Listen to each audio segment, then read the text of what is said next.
I had pain pretty much most of my life. I can recall as a little girl, 5 years old, having migraine headaches, and my mother and father did the best that they knew in their thinking and belief to send me to the doctors, and I was told I was allergic to 300 things, and that chocolate was the element, and every time I had chocolate that would cause the pain.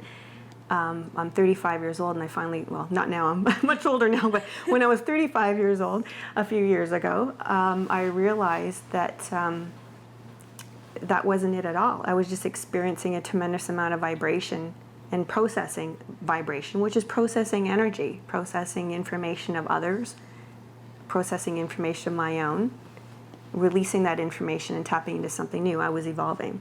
And that space between, I guess, distance and time caused pain. And through life, we have crisis moments that ignites that evolution to see something different, to see something new. And it's always been in me, in my soul, maybe from life's gone by, I don't know, it's in my blood, to stop and pause and ask questions why. And there are many degrees of information that I do know on why it is that we're sick. And I can say that I was sick because I was something to everybody else. It was a belief and a thought to be. You know, you have to invite that person to your wedding because they made soup at our wedding. And that was my pattern of belief. The pager went off and I had to go run and help people. And as much as I liked doing that and helping people, I wasn't protecting my own energy. I was being burnt out and giving it all up, or absorbing other people's thoughts and feelings and emotions. And through fear, again, fear of being exasperated, anxiety, if you could say jealousy, or, you know, gotta have that, gotta want that. It was a negative vibration that caused my energy centers to shut. So I couldn't release thought, form, feeling, vibration, and I couldn't receive more. And that's the pain. That's the distension. That's where cells, genes, DNA can be altered. If I'm not true to my path, if I'm not true to my true self. So what happened was, I was going through many issues, and I had a marriage breakdown. And I remember my son Eric. He was very, very young, and he might not recall seeing this, but he's heard the story. That he said, "Mommy, you're green today."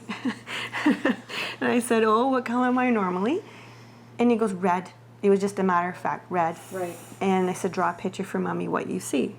And there was squiggles on the top of my head. There was information, different colors. And the only thing I could stop and pause was, well, what was happening in my life? I was smart enough to stop and pause and going, well, what's happening around me? Maybe I was healing because I'm starting to feel good. I surrendered to something I didn't know what I was surrendering to. I was surrendering to myself, my own ego, my own fears. And I started relaxing, releasing my emotional self, and I could verify this information through Eric. So I continually asked him as I thought new and I thought different, and then my body and my ailments started healing. There was also a point where I ignored all those signs, even though I wanted to continue his uniqueness.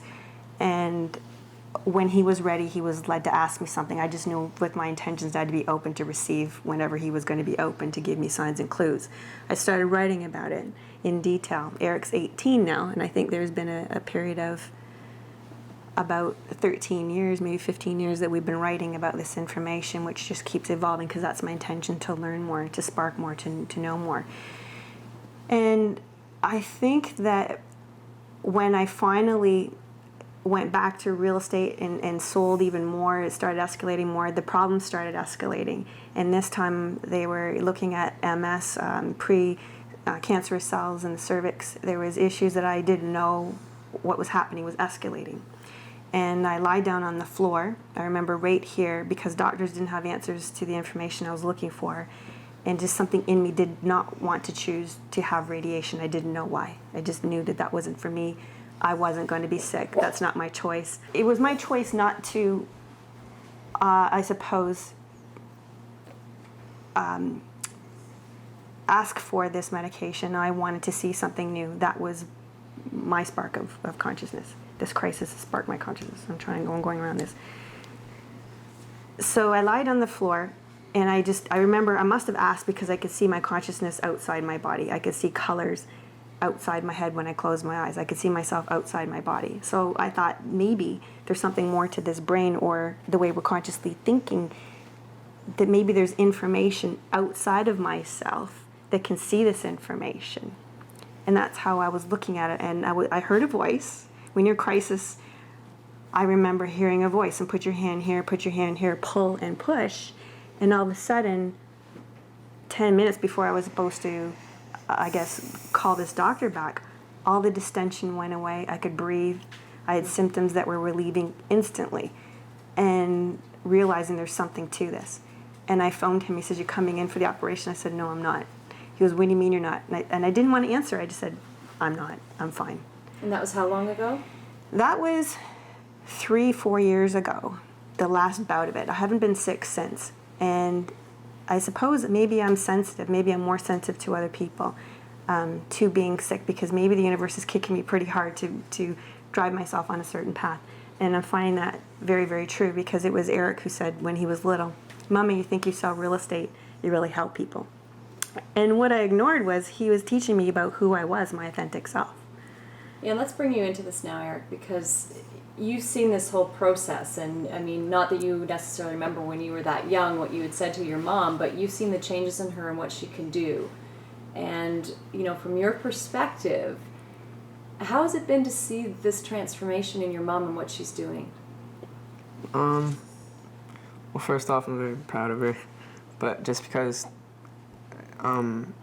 she made an independent move on her own, and there was, first she had to go down, but then she came right back up and was like, and found that she was a lot more happy, and she did it all independently on her own.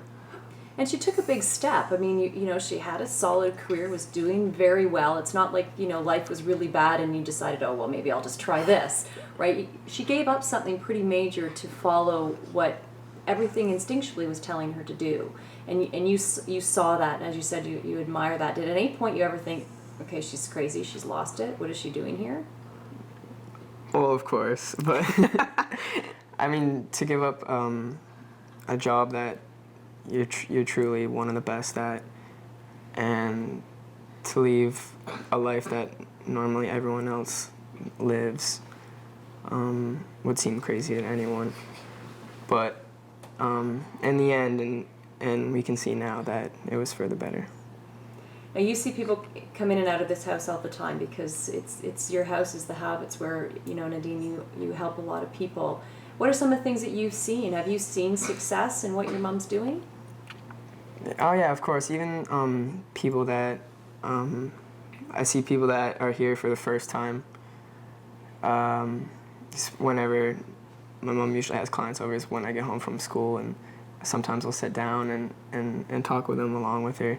And I see people that are here for the first time, and they really have no idea what's going on, but every person that's here is always willing, and they're always comfortable. And we would know that on their way here they probably weren't knowing what was going to go on or what was happening, but as soon as they get here they feel comfortable and they feel calm. And for people that come back over and over again, you see changes in them every single time. They're the more talkative, the more open, and the first thing they say to my mom is like, "Oh, guess what I did?" or like, "Guess what I'm doing now?" And you can tell they're a lot happier. And I think there's two levels here, because, you know, as we've talked about, you're opening up the mind for people to know that there's more than just the materialistic things around us, and that as individuals we can make change. But you are also helping people who are ill, who have had tumors and various types of cancer. And I mean, you know, I think that's another level that for most people that's very hard to understand and believe that can even happen. Like, how are you able to do that? Because we have people who have come forward to say, yes, this is what Nadine has done for me. What I've found is the body has cellular memory, and you can read about it as well, but I've always known that you can reverse if you brought it in. And there are pharmaceutical studies with, I suppose, I would say men in their 40s or 50s that have discovered that they've been sexually abused are not able to deal with stress later on in life when they hit their 40s and 50s, again, finding their authentic self.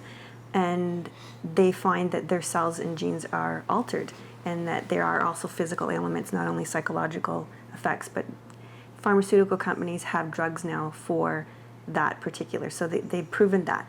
What is not normally talked about is if, reversely, if you were to send positive, loving, and intention in a higher vibration collectively, how could that affect genes, DNA? And I don't want to buy into the fact, well, you know, your mother was born that way, or you were born an alcoholic, and so forth and so forth, and that's in your genes. I don't buy that at all. I don't buy going back in time and thinking that you're a victim, or thinking that, you know, or you're a rescuer. I believe that we've all attracted the appropriate experiences to learn what we need to know today, tomorrow, and every day in the future. You've attracted those appropriate experiences to wake up to see your authentic self. And that's what everybody wants, is the truth. You see, everybody wants to know who they are and what their soul purpose is.